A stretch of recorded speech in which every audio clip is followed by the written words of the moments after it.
Hey, you listen to Wrestling Roundup on Free FM 89.0. This is Grady Hooker, and as always, live on Skype, we got Josh. So we got Clash of Champions. We got to get through that. Pre-show match, Nia Jax, Alicia Fox. The way everybody saw it going. It was a good match. Yeah, I was really hoping that it was gonna be a good match and not just another I pick you up, I slam you 600 times, and then I pin you. So I can't say they surprised me, but they did what I wanted out of the match, even though the outcome was essentially already written in stone. They're doing right by Nia. They're building her slowly. Yeah. Which is what they needed to do all along with her. I know people are getting tired of the squashes and stuff, but Raw has a lot of time to fill. True. So it's going to happen. And there are a couple characters that are getting these squashes that really need them. Build them up. Yeah. They make sense, but I think we were going straight from a place where there was almost none, straight into a place where we have two almost every night on Raw. So I'd argue that we didn't have all too many of the squash matches pre-brand split. But pretty much after the brand split, Braun Strowman and Nia Jax were getting squash matches every single week on Raw. And then we've had splattered ones throughout SmackDown and with other guys on Raw. So I understand where people are starting to get sick of it. I guess we went from 0 to 1,000 straight away, just going from none to plenty. But I guess they're going to have to get used to it if that's the way we're going to stick with it. It's a great way of building up a character slowly, proving that they can beat the local talent, and then proving that they can beat the quote-unquote lesser talent on the roster, and then moving into the main competition. So we'll move into the main show. We've got the New Day versus Gallows and Anderson, and they retained their tag team titles. Twice. Because they did it again on Raw as well. Yes. They had to defend against Gallows and Anderson again on Raw. Yeah. And I was convinced the title reign was going to end on Raw, which made me glad I didn't go to the show. And then they retained on at Raw. Yeah.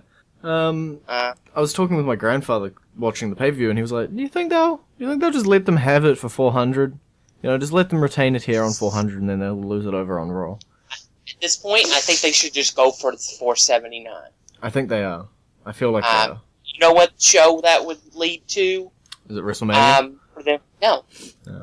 79 days from Monday is a Wednesday just before the Wednesday just before the December Raw pay-per-view WWE Roadblock. Okay. So they can lose them at Roadblock but still break the record. Yeah. Okay. As long as they would hold it through the go home show for Roadblock, they would be able to break the all-time record. Okay. My only thing then is to move out the people in the tag title feud. Like, if Gallows and Anderson are not going to win those titles and we're determined to stick through till Roadblock, then can we rotate our challenger rather than having the same guys in a super huge long feud, because there's going to be no payoff. It's going to be the New Day just winning and then we'll move on. And I think that's why we got something on Raw that we can talk about later. We'll skip over Cruiserweight. So Cesaro and Sheamus in their best of 7. The match got called off due to injuries, so they tied it at 3-3. And then, on Raw, instead of the logical conclusion of having an 8th match, like an Iron Man match or something, we went off in the left field. And now they're going to be forced to be a tag team. Yeah, I know people were pointing out the vagueness of the reward. You know, it was like, you get a title opportunity, said in that way where they could technically switch it out and just make it a US title opportunity, but I don't remember anybody suggesting that they could switch it out for a tag title opportunity. I've seen it, but it was only in the last couple of weeks where I'd seen it as a suggestion of a possibility. that was mostly in jest, as like that's what it'll end up being, kind of thing. I don't know if I can hate it yet. The comparisons to the Team Hell No automatically started being made. But there was another comparison that WWE did long before Kane and Daniel Bryan formed. That was a very similar type storyline. Is this why we have our entrance theme? Yes, it is. Two people that feuded with each other and then ended up being forced to tag together and ended up being tag team champions. It's John Cena and Shawn Michaels, right? No. It was Kurt Angle and a guy whose name we cannot mention for ethical reasons. Fair enough. Yeah, WWE have a history in doing the whole, you're feuding, now you're tag team. And weirdly enough, if you do that with John Cena, you normally win. But then you immediately lose the titles, either the same night or the next week. You can't hold on to them for too long. I think him and Shawn Michaels might have been the longest ones, and they were like 2 months. Yeah, crazy. I'm interested to see where it goes. And for a conclusion of the best of 7, I know on the night I was very peeved off, and that's putting it politely. That this was the cow poopy way to cap off what was 9 matches, because I think they had 2 before the series started. But at least this is a conclusion, putting them in a tag team match rather than just saying, well, I guess nobody won. So I'll let them have it, but I'm tentative to see where it goes. Most likely... Well, we know they may end up bringing it in to the title reign of the No Day before they break the record. It's possible. Everything's possible. It's possible they may be a placeholder for a couple months before Enzo and Cass get in position to take the titles after they've broken the record. I have no idea. At this point, anything is possible. If you'd told me 2 months ago that Cesaro and Sheamus would be teaming up to take on the tag team champions, I wouldn't have believed you, so I can't say anything's not going to happen at this point. I did say during the pay-per-view that was would have been a very good way to turn Sheamus face. With him trying to fight his way back into the ring. Yeah. To finish the match. Yeah. It looked like he was trying to, but the security held him back. Either way, something just to mention about that match, it was a good match. It was the best match of the night. I don't remember the others vividly enough, but it was a good match. Great match, I'd put. I enjoyed it, probably the best of their 7.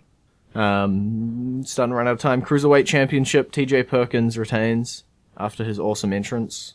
Yeah, I guess we're going to have to figure that, squeeze that entrance theme in here in a couple weeks. True. But yeah, that was fun. The match was alright. We got some storyline building. We got some storyline building during TJ's entrance, just like Brian Kendrick driving him while he was skipping school to go to wrestling school. It just gave it a bit of reason, bit of history between the two, bit of personality. So, can't really say much, although I am mad at the Raw crowd for TJ Perkins' match on Raw. Okay. People chanted and cheered and wanted the Cruiserweights. Yep. They wanted them and wanted them and wanted them.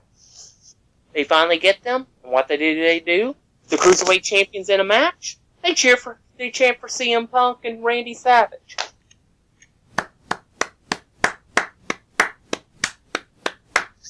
So freaking disrespectful. It's always annoying when that happens. I don't know what goes through the people's heads. Things I can't say on the radio probably goes through their heads. There's a lot of things I'd like to call them also, but I can't say those on the radio. And I know everybody's like, I guess even I said it, the crowd is the best part of a wrestling show when you're there live and everything. But the crowd is also the worst part of a wrestling show while you're there live, if they're the ones that are detracting from the wrestling themselves. It's no real difference than when the crowd was chanting about the Universal Championship instead of enjoying Finn Balor versus Seth Rollins. Yeah. In terms of the Cruiserweight division, though, we did get a couple new guys from the CWC coming out on Raw. A couple of Chikara Pro Wrestling products. Yeah. Wednesday Dorado and Drew Gulak. So we're getting some more people. Our division is growing. And I'm sure once others start finishing up dates and moving on in, then we'll start having some more people coming through the division as well. I'm still waiting for Jack Gallagher. Yeah, I think he's finishing up soon. As far as I can tell, he's at the big Evolve show. Oh, not Evolve, Progress. With Saber and Ciampa, I think? I think it's Ciampa's last show. I don't know. I'm mixing up all my dates now because I did 2 big indie showcases on Ciampa and Gargano's last 2 dates. Time. Chris JeriKO, Sami Zayn. 15-minute match. Chris JeriKO wins. Yeah, apparently that was a decision that was made at the last minute. Okay. Well, good decision, because it made me win the pick'ems, so I'm good with it. I had picked Sami Zayn. Because I figured JeriKO puts everybody over. He'll put Sami over. No, I feel apparently Sami it doesn't get put over by anybody. Except Kevin Owens once. Yeah. I don't know, I feel like Chris JeriKO always needs that one-up, and then the other people just say, like, I'm credible, I can beat Sami, and then Sami comes back and gets his 2, and then we're done. But except it doesn't appear that the feud continue. It appears as though Chris JeriKO's a little busy doing something else. Yeah, busy trying to be best friends with a guy that has no interest in him. But he loves him. We heard that at the last pay-per-view. Yeah, but if you were watching the tag team match in the main event of Raw, you would have seen Kevin Owens take the scarf of JeriKO and actually toss it behind him. Okay. So what you're saying is Kevin Owens versus Chris JeriKO next feud? No. Damn. Would be a good feud. I think right now they're going to hope that Seth Rollins can keep going with the feud. Assuming he's not seriously injured. Yeah. As for what would be a plan B, I have no clue. But it's clear it's not Roman Reigns. We don't know that. Just a little busy. Yeah. Triple threat, WWE Raw Women's Championship. Charlotte picks up the victory, and Bayley goes on to fight a local competitor, while Sasha goes on to challenge Charlotte again. Yeah. Apparently Bayley has won some people over backstage, though. Okay. With her work. So that'll serve her well in the future. Yeah. I don't know. I honestly don't see Sasha winning the title back. At least not at this time. Yeah. I am seeing the internet call for something that I'm not very sure that's going to happen, and that's that the two of them are going to have a Hell in a Cell match. It's possible, but I think that's one of those things where I don't think they want to chance it. Yeah. I think we'll be more likely to see a Money in the Bank match for the ladies than we'll see a Hell in a Cell match. True. Either or. I will take either. But yeah. I think we might be more likely to see a standard cage match than a Hell in a Cell match. Yeah, but Hell in a Cell's the next pay-per-view. I think that's why everybody was saying Hell in a Cell. The next Raw pay-per-view, should I say. No Mercy comes up first. Roman Reigns Rusev, US title, new champ. And, the only new champ of the night. Yeah, the Roman being champion is important for that title, just because of his position in the company. Mm-hmm. Regardless of how you feel about him being in that position, he is one of the top stars. Yeah. And him carrying the United States Championship makes it more important than it was when Rusev had it. Yeah. And that's no slight to Rusev, it's just pecking order. Roman has main evented the last 2 WrestleManias. And he's been on the top part. He's won 3 world championships. It's like when Cena was the United States champion. It made the United States Championship because it was who held it. Yeah. So we're going to see Roman Reigns open challenge? As they said on the Punk's DVD, it's not the championship doesn't make a person. The person makes the championship. So Roman Reigns open challenges on Raw? That would be nice, but he doesn't have to do it. And that's the thing. It'd probably be better off for him not to do. You don't want any more Cena comparisons. Yeah. He did make a mistake on Raw. After the match that ended, the rematch ended in a double count. He had the crowd actually cheering for him when he was about to chair shot Rusev. Mm-hmm. But he audibled and actually sat in the chair before doing it, which made the crowd turn on him again. Unless that was the intention.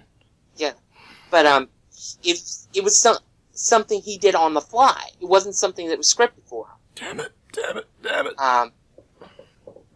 It's because that's not something he's had to do in the past. Is do things on the fly and call spots and stuff. So he made a mistake there, but it's not a terrible mistake in my opinion because he was playing. The way I saw it, he was just playing with the crowd, just messing with them.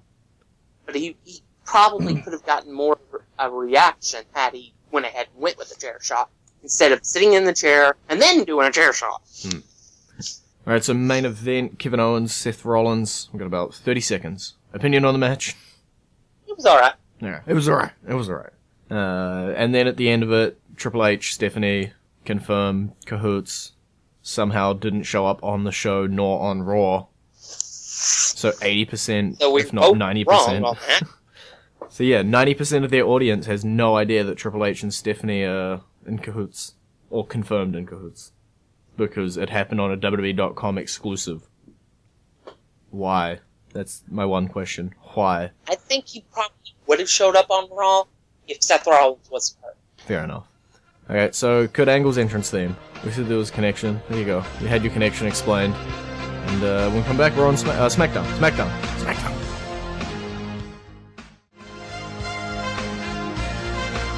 And you're back with Wrestling Roundup on Free FM 89.0, Grady and Josh. We're on SmackDown. We only got about 6 minutes because Clash of Champions went on for so long. Randy Orton, Bray Wyatt. We've got a match, we got a feud. We're setting them up. Yeah, they're definitely playing mind games with each other. I thought it was a neat little way they did the mind games throughout the night. There's sort of a bit here, but there. I do think they missed an opportunity to do an RKO out of nowhere, though. It's so played out now. Yeah, but that would have been to me. It would have been hilarious for Bray to just turn around when Orton was standing behind him with the mask on. True. And just been RKO'd out there. They're definitely messing with each other. Yeah. And it also confirms that, unfortunately for Eric Rowan, he's still a member of the Wyatt family. Wah wah. Somebody who might not be a member of the WWE roster for long. Dolph Ziggler's putting his career on the line. Yeah. Didn't I say last week that I didn't want to see this feud anymore? Yes. But if he loses, then you'll never have to see it again. Ever. Maybe what I called for a couple months ago, they're going to give us. And give Ziggler about 6 months off. And let him rework his character and be out of sight, out of mind for a little while. Try some comedy. And then bring him back and see if they can't create something out of him. I know The Miz, when he was explaining the stipulation, was very, it's not, you're going to go to Raw, it's not, you're going to take a month off, it's, you're done. Of course, they've gone back on that plenty of times before, it's nothing weird. That's why I said 6 months. Because that's long enough for people to forget the stipulation in the first place. So Colonel Ziggler will show up next night on SmackDown? Maybe there will be a mysterious masked wrestler that will just randomly show up. We're not going the Bo Dallas NXT route again. No. I can't do that again. Just wrestles for like 3 or 4 months with the mask on. Yeah. Obviously, he has to change his ring gear and stuff, so... So he doesn't look like Shawn Michaels. We've got about enough time. We'll go with the main event then. We'll go with the title match. Dean Ambrose versus AJ Styles. It was a good match, as expected. I love that the thumbnail on YouTube is John Cena doing an attitude adjustment for that match. Yeah, after the match is over. after both guys pretty much just pissed him off. Yeah. Um, Don't piss off a guy who has biceps bigger than your head. Just a general rule for life, for everybody. Not just in wrestling, for everybody. but yeah, you can tell Cena's nearing the end of his career, and he realizes it because of the way he's talking now. Yeah. I can see it. Nothing lasts forever. Definitely near the 16th title ring. Whether it happens in the next couple months or if it happens at WrestleMania, it's going to happen. Yeah. I'd say WrestleMania, just off the top of my head. He has two possibilities for his road to WrestleMania. One is the chase to the 16th title. The other would be a Phenom road. Not a phenomenal road, but a Phenom road. Phenomenal? I'm happy with the Phenom road being paved over. I'll channel your soon-to-be president. Just build a wall so nobody can take the Phenom road. I don't know. Yeah, but that it all depends on on Undertaker's willingness to wrestle anymore. I don't know. I'm fine with him not. I've been fine with him not for the past 4 years. I've already resigned to the fact. So, but it's one of those matches where it probably would have been better off to have happened a few years ago. Instead of doing the multiple matches of like HBK and Triple H. Yeah. You might have been able to have done Cena Taker there in one of those matches and drawn a bigger interest in it. Alright, well, that's all we got time for, sadly. We hit time. We talked about Clash of Champions for too long. It's been great talking to you. You can visit our Facebook page, facebook.com/Wrestling Roundup Radio, twitter page, twitter.com/Wrestling Radio. I'll see you next week.